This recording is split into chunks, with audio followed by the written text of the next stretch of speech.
Rabotai, sometimes when you're young, you make stupid things. You make stupid mistakes. You make mistakes because you don't think that's even a mistake. Some 30 years ago, a couple comes to the United States from Israel. Does not know right or left. Does not really have much going for them. Struggling to survive, trying to start a new life. Traditional Israeli. One day, after the summer is over, they decide it's time to send their kids to school.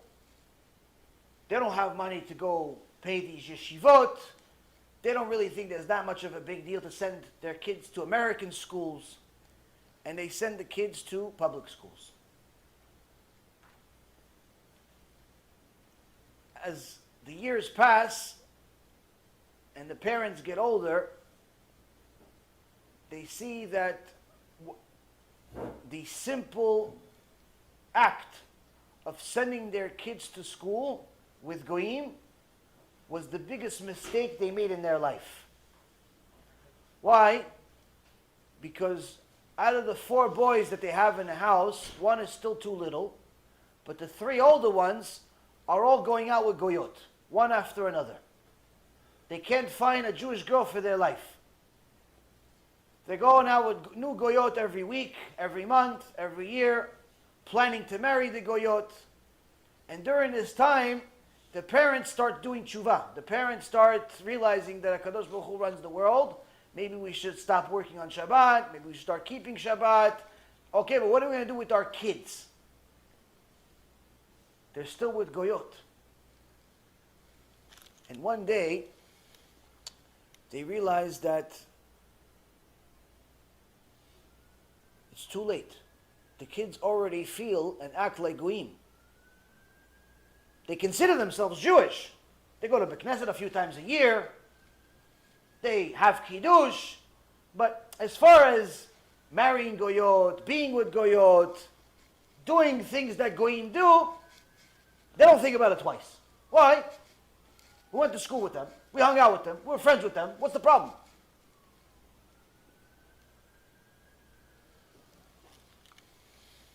The mom starts praying. And she doesn't stop praying. Every day she lights a candle. Every day she reads Tehillim. Every day she cries hysterical to HaKadosh Baruch Hu to save her kids from the mistake she made innocently. Why?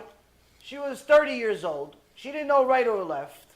And the reality is she didn't think it was that much of a big deal to send kids to public school. Now we know the outcome. But it's too late now. Now the kids are already grown up.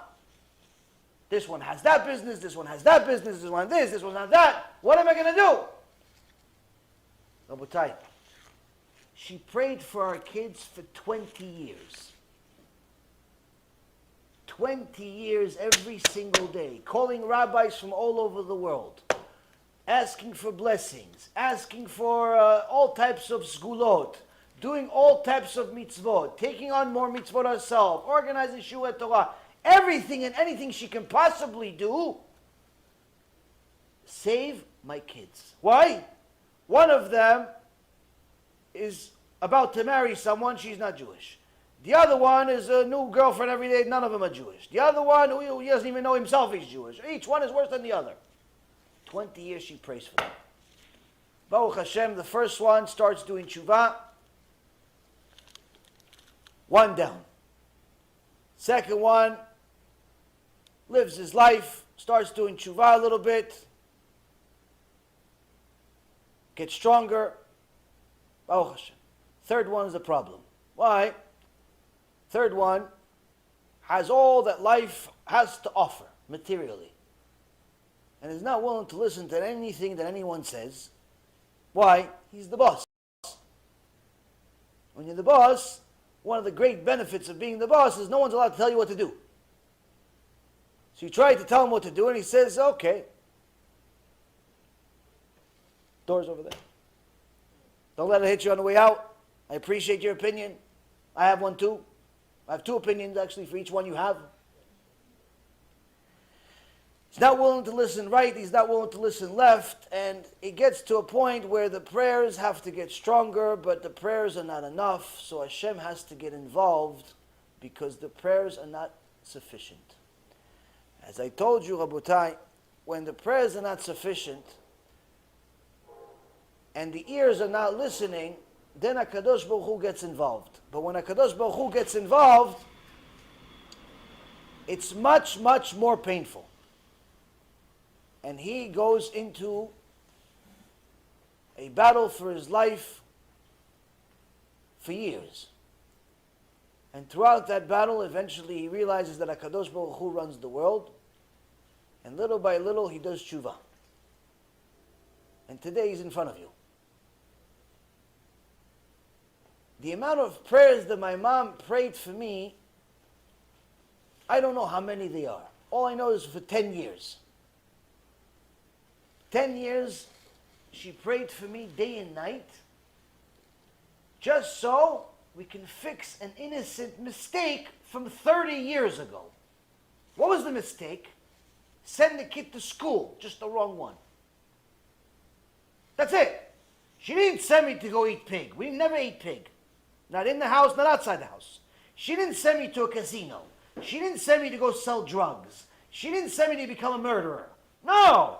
Everything else was normal. What was the mistake? Wrong school. But by the time she realized it, it was too late. So, she now has to ask for HaKadosh Baruch Hu to please help me do tshuva. How? Fix it. I don't know how. 10 years of praying, 10 years of suffering. I know how painful the pain is for me, but I'm sure it's much more painful to watch sometimes. The other woman in my life that saved my life is my wife. One day decided that even though I don't follow anything really, and she at the time was in a different religion, it's a good idea to make me a religious Jew. So she decides to buy me on her own. She decides to buy me a Tanakh. And she goes, here you go. I said, what am I going to do with this? She goes, read it.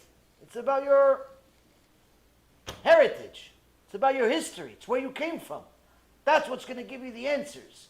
I said, to what? I said, to all your questions. All the questions you have, it's in there. Read it. I said, no, I have work to do. She goes, don't work. It's holiday now. So what? Pesach. I said, okay, so I eat matzah. He goes, eat matzah and everything, stay home. I'll go work. I'll run the office. I said, what do you care? She goes, I care. I need to get answers. Why would she care? I don't know. But she cared. And every single day she cared more and more to make sure that I get religious.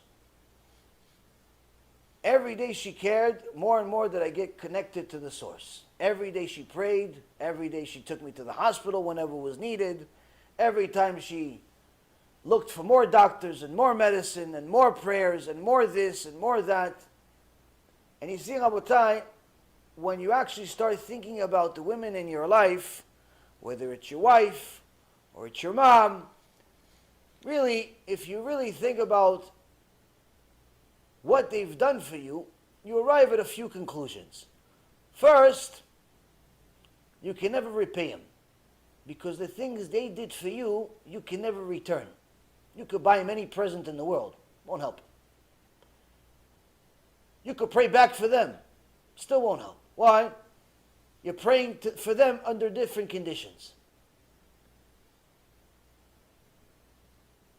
But most importantly, you have to realize that if you're fortunate enough to have a wife, if you're fortunate enough to have a mother, then you have to realize that no one in the world will pray for you and care for you like them.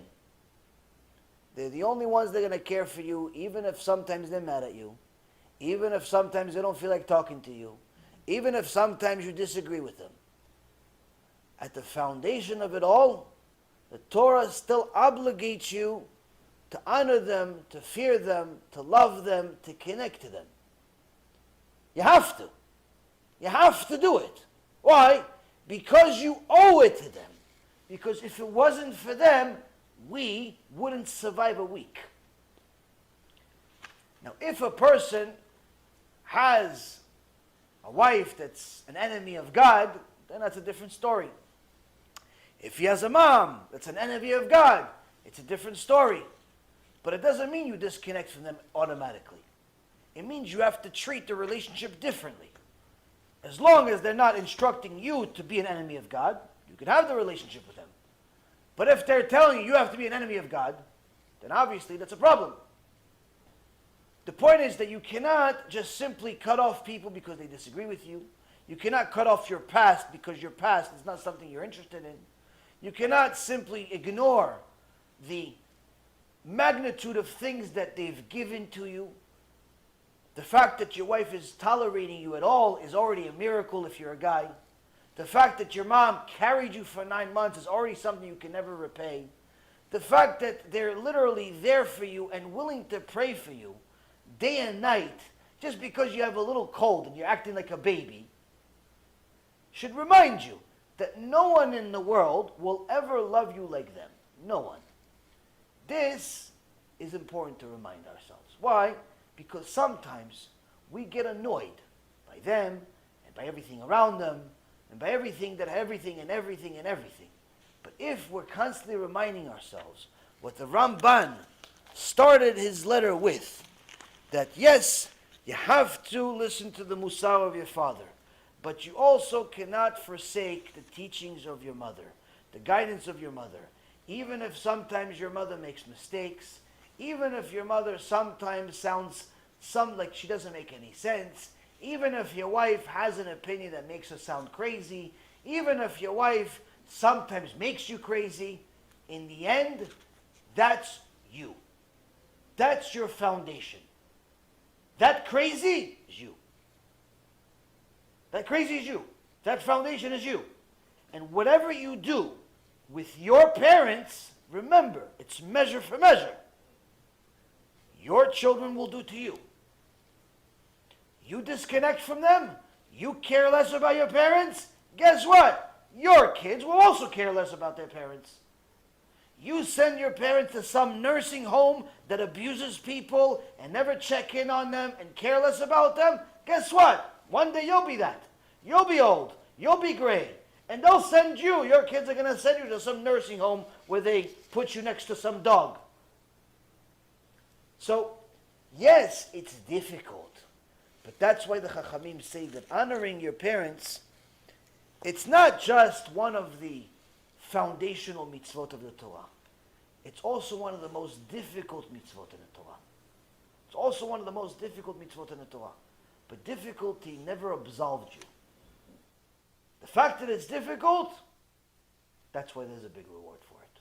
And the reward is not just eternity. It's also here.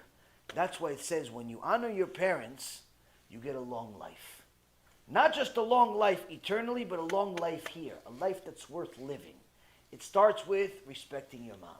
It starts with respecting your dad. It starts with realizing that by fulfilling that mitzvah, you're actually sanctifying Hashem's name. You're honoring Hashem's name. Because the Chachamim explain the reason why the order of the 10 Commandments was given as such, because if you dishonor your parents, it's considered all 5 other sins that follow after it. Murder, stealing, jealous, all the other 10 Commandments. If you dishonor your parents, you've just violated the other 5. Dishonoring your parents, consider like you murdered them in cold blood. Not supporting them, you have money, they need money, you're not willing to help them, it's considered like you stole. And so on and so forth. Why? Because HaKadosh Baruch Hu says, they gave you life, you disconnect from that, that means you'll disconnect from me at some point also. You can't respect them, you can't respect me.